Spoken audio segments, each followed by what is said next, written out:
na mpaka tunamaliza mwaka hatujaanza kuijenga, na ndio maana hata katika mwaka wa fedha unaokuja, Mheshimiwa Spika, tumeipanga barabara hii tuanze kuijenga kwa kiwango cha lami, ambayo naamini tutatangaza yote, japo tutaanza kujenga pia kulingana na upatikanaji wa fedha kama nilivyosema. Na Mheshimiwa Spika, nakubaliana na Mheshimiwa mbunge kwamba nia ya serikali ni kujenga barabara nyingi, na hasa mojawapo hiyo ambayo ni barabara kuu kwa kiwango cha lami, barabara zote zile kuu. Ndiyo maana mpaka sasa hivi tunaendelea jitihada za serikali kuzijenga barabara zote hizo, lakini kabla tujazijenga lazima tuendelee kuzikarabati hata kama ni kwa gharama, ili ziweze kutoa huduma kwa wananchi. Asante Mheshimiwa Spika. Mheshimiwa Naibu Waziri, asante sana kwa majibu yako kwa maswali ya Mheshimiwa wabunge. Wizara ya Fedha, Mheshimiwa Michael Mwita Kembaki, mbunge wa Tarime mjini, sasa aulize swali lake. Mbunge wa Tarime mjini anauliza, serikali ina mkakati gani wa kutatua masharti kandamizi kwa wawekezaji wa ndani kama kukadiria na kulipa kodi kabla ya kuanza biashara? Swali limeelekezwa kwa Wizara ya Fedha na Naibu Waziri Hamadi Chande ataenda kutoa majibu ya serikali. Nafasi ya kuuliza kabisa. Asante Mheshimiwa Jenjeri Ntate, kwa niaba ya Mheshimiwa Michael. Kwa niaba ya Mheshimiwa Michael Mwita Kembaki, naomba swali lake namba 990 lipate majibu ya serikali. Mheshimiwa Naibu Waziri wa Fedha, Mheshimiwa Hamad Chande, majibu. Asante Mheshimiwa Spika. Mheshimiwa Spika, serikali kupitia bunge lako tukufu ilifanya marekebisho ya sheria ya usimamizi wa kodi, yani Tax Administration Act 2015 kifungu cha 22 ili kuahirisha wajibu wa kulipa kodi ya awamu ya chini ya sheria ya kodi ya mapato kwa kipindi cha miezi 6 tangu tarehe ambayo nambari ya utambulisho wa mlipaji yani TIN ilipotolewa kwa mtu yeyote aliyesajiliwa na kupewa TIN kwa mara ya kwanza. Mheshimiwa Spika, kwa mabadiliko haya mfanyabiashara aliyesajiliwa kwa mara ya kwanza atalipa jumla ya kodi aliyoahirishiwa baada ya miezi 6 kwa awamu 3. Lengo la mabadiliko haya ya sheria ni kuweka mazingira wezeshi kwa wafanyabiashara na wawekezaji. Asante sana Mheshimiwa Spika. Mheshimiwa Jenjeri Ntate, swali la nyongeza. Asante Mheshimiwa Spika. Pamoja na majibu ya serikali na kuweka hiyo sheria, lakini swali namba A, hiyo sheria bado haijaanza kutekelezwa kwa wafanyabiashara. Bado haiendi kama inavyosema miezi 6, wanalipishwa kabla ya miezi 6. Pili, mwekezaji wa nje anapewa miaka 5, Mtanzania anapewa miezi 6. Kutakuwa na ushindani wa uwiano? Mheshimiwa Naibu Waziri, majibu. Asante Mheshimiwa Spika. Naomba kujibu maswali mawili ya nyongeza Mheshimiwa mbunge. Kwanza swali lake la kwanza, nitoe maelekezo kwa kamishna wa Mamlaka ya Mapato Tanzania wahakikishe kwamba watumishi wa Mamlaka ya Mapato Tanzania wanafuata taratibu na sheria ambayo imewekwa. Mtu anatakiwa alipe baada ya miezi 6 tangu amepewa TIN. Mheshimiwa Spika, swali lake la pili, tofauti hii ambayo amezungumza Mheshimiwa Spika, naomba tuichukue ndio tukaifanyie kazi. Ushauri wako tutaenda kuweka vizuri. Mheshimiwa Ng'wasi Damas Kamani, swali la nyongeza. Nakushukuru sana Mheshimiwa Spika kwa kunipa nafasi ya kuuliza swali la nyongeza. Mheshimiwa Spika, pamoja na tumekuwa na maswali mbalimbali kwa kuhusiana na kigezo hiki cha wananchi kuchajiwa kodi kabla ya kuanza biashara na maafisa wetu wa kodi kukiuka kigezo hiki cha sheria cha kukusanya kodi kabla ya miezi 6. Na Mheshimiwa Waziri amekuwa akitoa majibu haya, lakini kutoa maelekezo haya kwa watu wa TRA ili kuhakikisha sheria hii inafuatwa na kutekelezwa kama ilivyo. Sasa maelekezo haya yamekuwa yafanyiwe kazi. Nini kauli ya serikali juu ya maafisa ambao wanaendelea kukiuka maelekezo ya serikali katika kifungu hiki hata baada ya maelekezo kuwa yanatolewa? Mheshimiwa Naibu Waziri, majibu. Asante sana Mheshimiwa Spika, naomba kujibu swali la Mheshimiwa mbunge kama ifuatavyo. Mheshimiwa Spika, kama nimejibu swala hili lakini kwa nyongeza haigomwi. Tunasema kwamba wale ambao hawatofuata sheria na taratibu, basi sheria ya kiutumishi itachukua mkondo wake. Mheshimiwa Neema Rugangira, swali la nyongeza. Asante Mheshimiwa Spika, katika muktadha huu wa kulinda na kuinua wawekezaji wa ndani, je, serikali haioni iko haja ya kubadilisha sheria na kuona namna ambavyo itaweza kuwapa wajasiriamali wadogo hususan vijana na wanawake kwamba ile likizo ya kutolipa kodi kama ambavyo wawekezaji wa nje wanapata ili waweze kurasimisha biashara zao? Mheshimiwa Naibu Waziri, majibu. Asante sana Mheshimiwa Spika, naomba kujibu swali la Mheshimiwa Neema kama ifuatavyo. Mheshimiwa Spika, ushauri wake tumeupokea na tunaenda kufanyia kazi. Tukiona ipo haja na tija ya kufanya hivyo, tutaleta mswada huo katika bunge lako tukufu kwa ajili ya kupitisha sheria hiyo.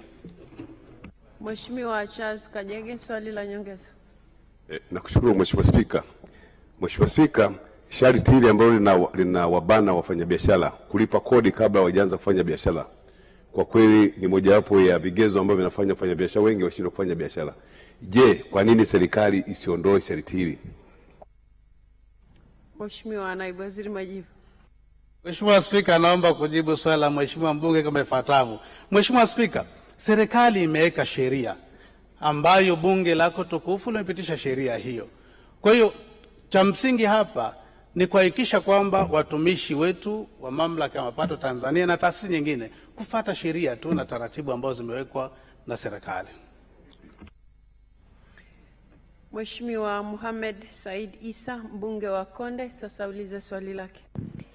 Mbunge anauliza changamoto zipi zinazorotesha ukusanyaji wa mapato katika mfumo mpya wa kuchakata kodi ya forodha ambao ni single window? Namba 591 lipate majibu ya serikali. Mheshimiwa Naibu Waziri, majibu. Asante sana Mheshimiwa Spika.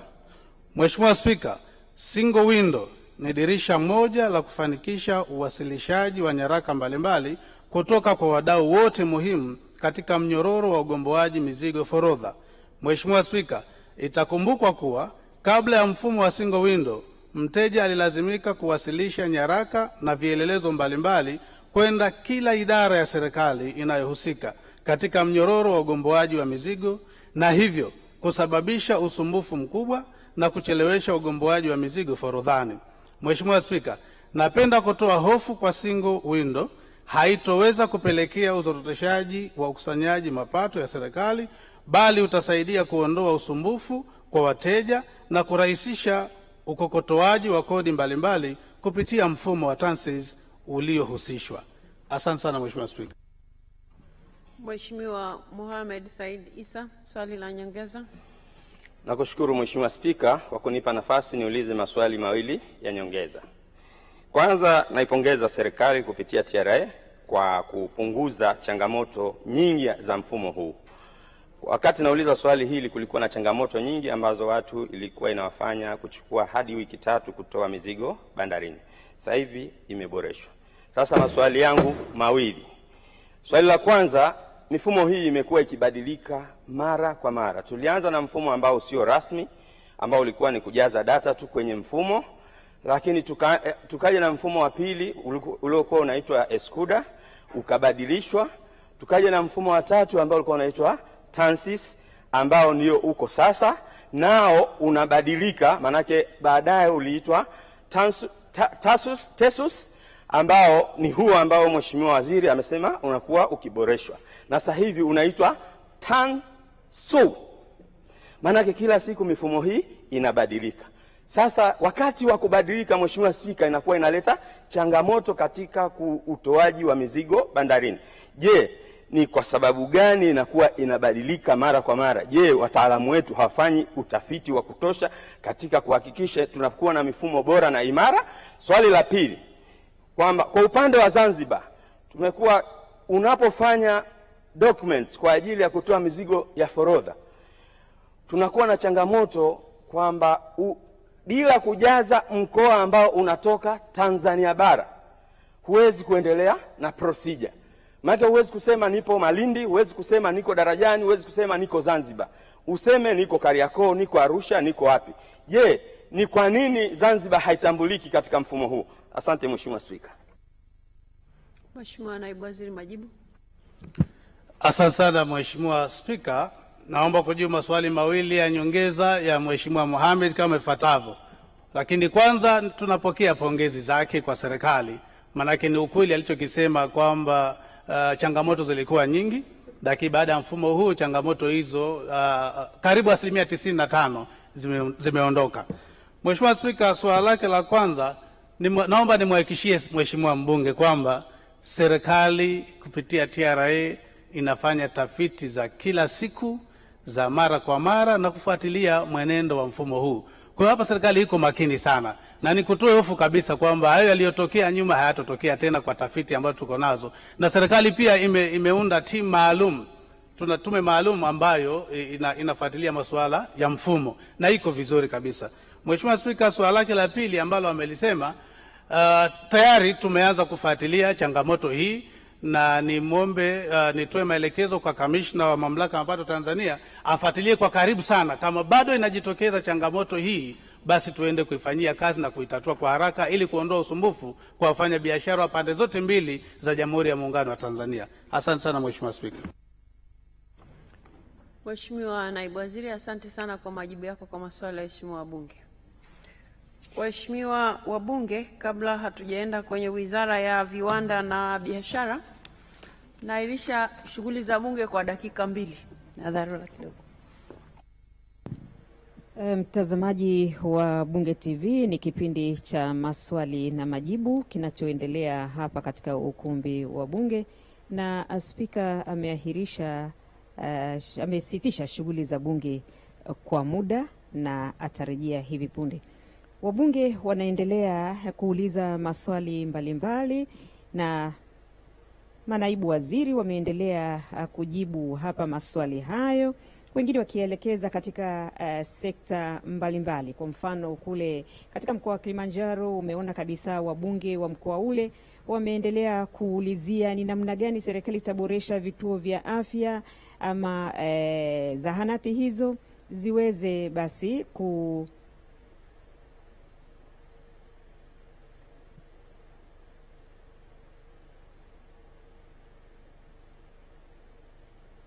kutoa huduma stahiki, kwa mfano zipate dawa na vifaa vyote vinavyotakiwa katika vituo hivyo vya kutolea huduma za afya. Tunaendelea.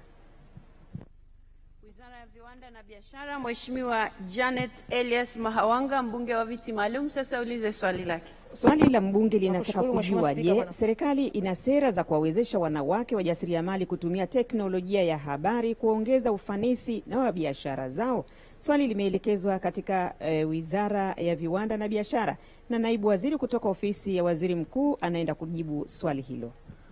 Mheshimiwa Spika, kwa niaba ya Mheshimiwa Waziri wa Viwanda na Biashara, naomba kujibu swali la Mheshimiwa Janet Elias Mahawanga, mbunge wa viti maalum kama ifuatavyo. Mheshimiwa Spika, serikali kupitia mamlaka zake ina sera mbalimbali za kuwezesha wananchi wakiwemo wajasiriamali wanawake kutumia teknolojia ya habari ili kuongeza ufanisi wa shughuli zao ikiwemo biashara. Sera hizo ni pamoja na Sera ya Taifa ya Biashara ya mwaka 2003 toleo la 2023, Sera ya Taifa ya Posta ya mwaka 2003, Sera ya Taifa ya Mawasiliano ya mwaka 1997 na Sera ya Taifa ya Tehama ya mwaka 2016 ambazo zinatambua biashara mtandao inayowezeshwa na teknolojia ya habari na mawasiliano. Mheshimiwa Spika, aidha, kwa kutambua uwepo wa changamoto za kiteknolojia ya habari katika kufanya biashara, serikali imeandaa mkakati wa kitaifa ya biashara mtandao, yani National Electronic Commerce Strategy, ili kuwawezesha wajasiriamali wakiwemo wanawake kufanya biashara mtandao. Nakushukuru Mheshimiwa Spika. Mheshimiwa Janet Elias Mahawanga, swali la nyongeza. Nakushukuru Mheshimiwa Spika kwa majibu mazuri ya serikali, lakini nilikuwa na swali moja la nyongeza. Ni kwa namna gani serikali inashirikiana na sekta binafsi ili kuhakikisha wanawake wajasiriamali wanapata vifaa na mafunzo ya tehama ili waweze kushiriki kikamilifu katika uchumi wa kidigitali? Mheshimiwa Naibu Waziri, majibu. Asante Mheshimiwa Spika. Mheshimiwa Spika, nikijibu swali la Mheshimiwa Mahawanga la nyongeza ni kwamba serikali tayari imekwisha kuanza utaratibu wa kuhakikisha kwanza inashirikiana na sekta binafsi kupitia mabaraza ya biashara yaliyoko nchini kote katika mikoa, lakini pia baraza ya biashara wilaya, na ngazi hizo zinaratibiwa kupitia halmashauri pamoja na baraza la taifa la biashara. Lakini sambamba na hilo upo mpango mwingine wa serikali kupitia mfuko wa uwezeshaji wananchi kiuchumi. Zote kwa pamoja wanafanya kazi kwanza ya kuwatambua wafanyabiashara, na pili kuwaratibu na kuwasajili, na hatua ya tatu wanafanya mafunzo kwenye maeneo yao ya biashara, na ni biashara zote za wajasiriamali katika nafasi mbalimbali. Lakini sambamba na hilo upo mkakati mzuri ambao umeanzishwa hivi karibuni kupitia agizo la Mheshimiwa Rais Dr. Samia Suluhu Hassan na Waziri wa Viwanda na Biashara, ambao unaitwa Mkumbi, kama ni mkakati wa kuboresha mazingira ya biashara, ambapo tayari wamekwisha kuanza kuangalia namna gani wanaweza kuboresha mazingira ya biashara ikiwemo hii ya mtandao. Na kupitia sera ya biashara toleo la mwaka 2023 ambayo inahusiana na masuala ya kuboresha biashara za mtandaoni, lakini pia utoaji wa anwani za makazi kulingana na sera ya posta, zote hizi zimekuwa zikitumika kuweza kusaidia hawa wajasiriamali wadogo waweze kupata uratibu huo, na wanapata mawasiliano mazuri zaidi kupitia Wizara ya Mawasiliano, ambapo kwa mfuko wa UCSAF umeanza kutoa kompyuta kwenye maeneo mbalimbali ikiwemo shule na kuandaa wafanyabiashara kupitia elimu ya tehama. Asante Mheshimiwa Spika. Mheshimiwa Naima ulishauliza swali.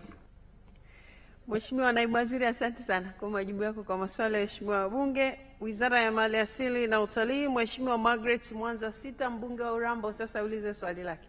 Mbunge wa Urambo anauliza, lini geti la kuingilia watalii hifadhi ya Mto Ugala wilaya ya Urambo litawekwa? Swali limeelekezwa katika Wizara ya Mali Asili na Utalii na Naibu Waziri Geoffrey Pinda anajibu. Pinda, majibu.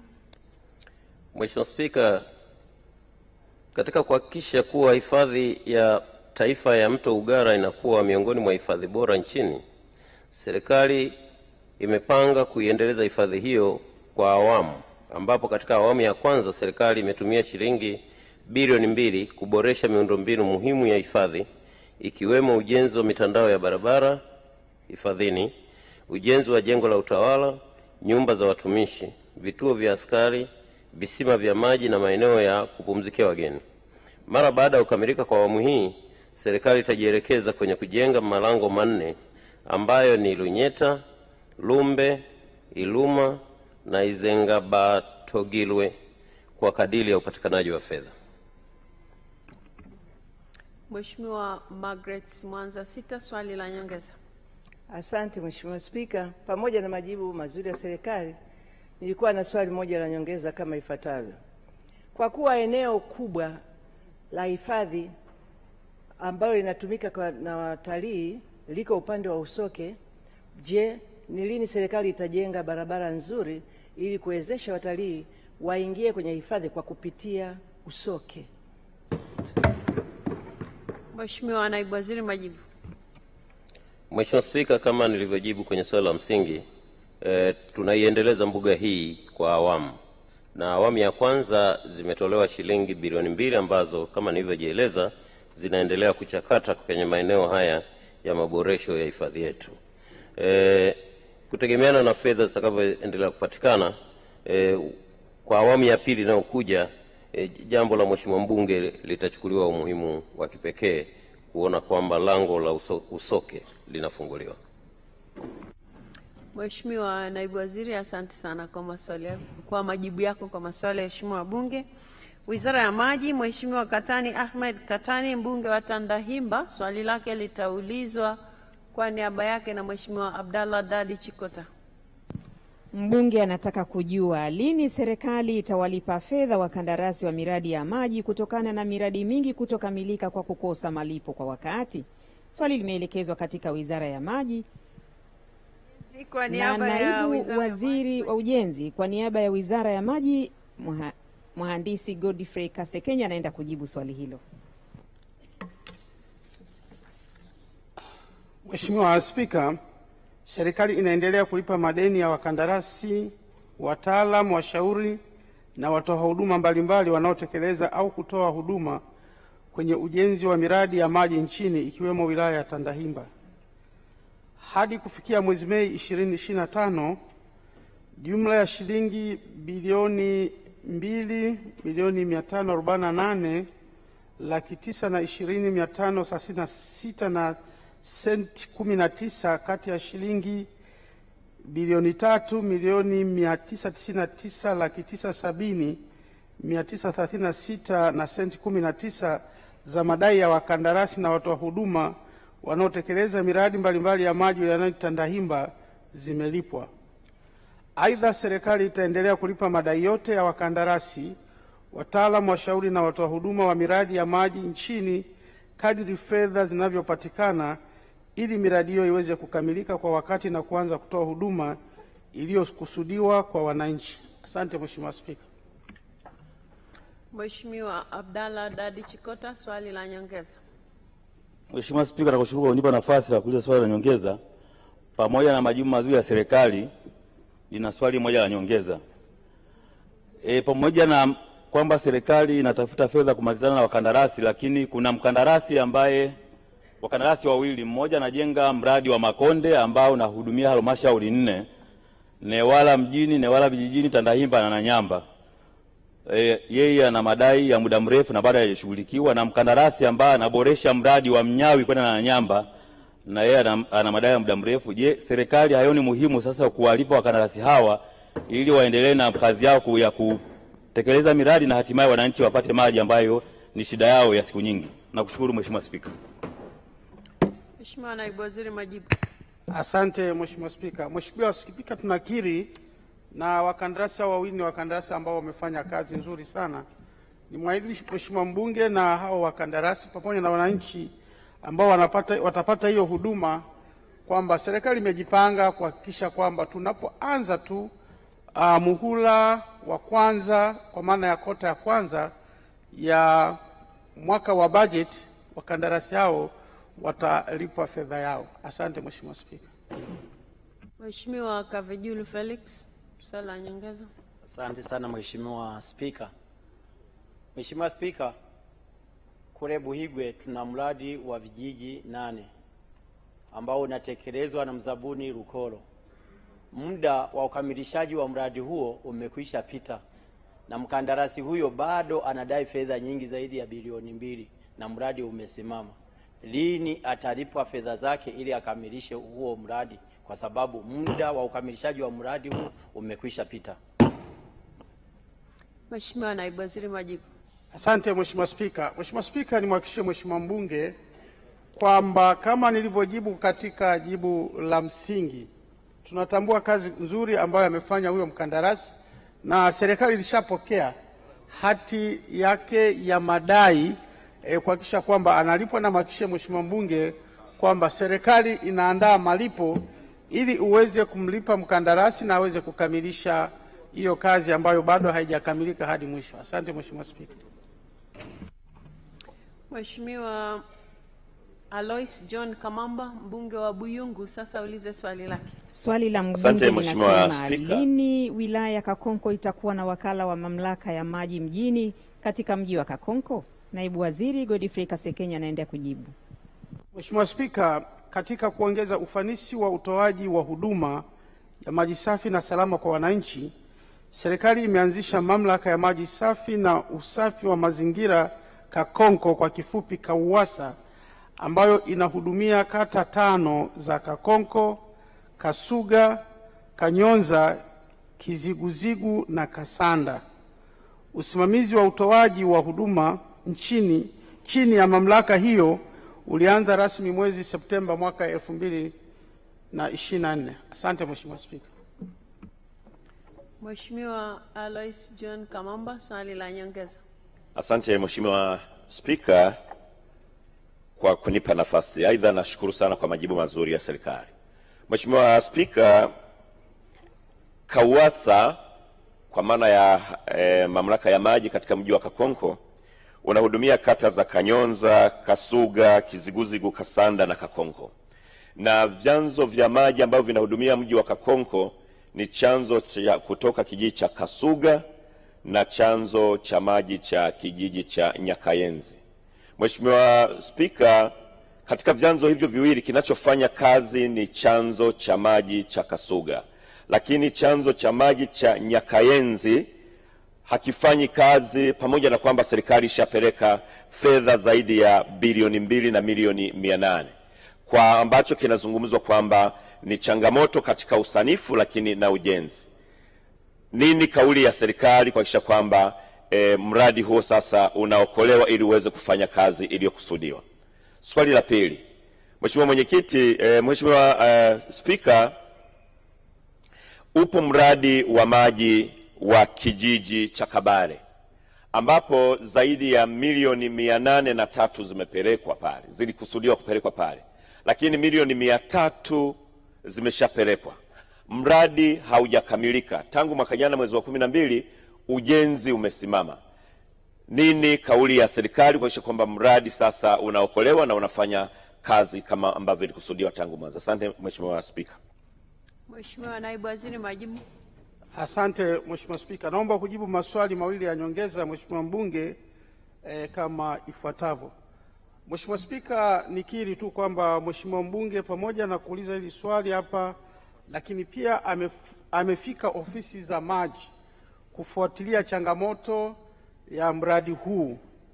Na mimi kwenye swali lake la kwanza nimhakikishie Mheshimiwa mbunge kwamba baada ya kupokea hayo malalamiko, Wizara ya Maji imeshaandaa wataalam ambao watakwenda wilaya ya Kakonko kwenda kuangalia changamoto na kufanya tathmini na waweze kushauri serikali hatua za kufanya. Kwa hiyo nimhakikishie Mheshimiwa mbunge kwamba kabla ya mwezi Julai wataalamu hao watakuwa wamefika katika wilaya ya Kakonko ili kufanya hiyo tathmini na kushauri serikali hatua za kufanya.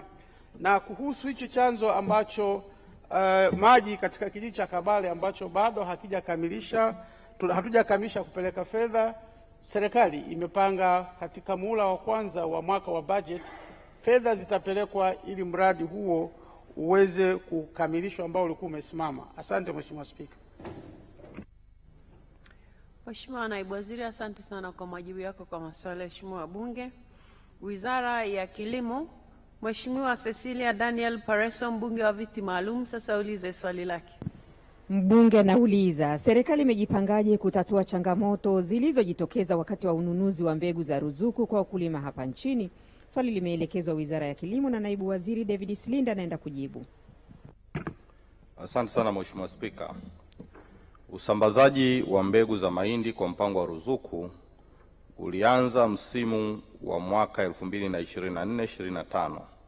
Katika utekelezaji wa mpango huo, serikali imebaini changamoto mbalimbali ikiwemo wakulima kukosa namba ya usajili ya ruzuku, bei elekezi ya ruzuku kushindwa kutekelezwa kwa wauzaji wadogo walioko katika ngazi za kata na vijiji, baadhi ya mawakala na kampuni za mbegu wasio waaminifu kuuza mbegu nje ya mfumo wa ruzuku, na idadi ndogo ya wauzaji wa mbegu hususan katika ngazi za kata na vijiji. Mheshimiwa Spika, serikali imeanza kuchukua hatua mbalimbali ikiwemo kukabiliana na changamoto hizo kwa ajili ya msimu wa mwaka 2025-26.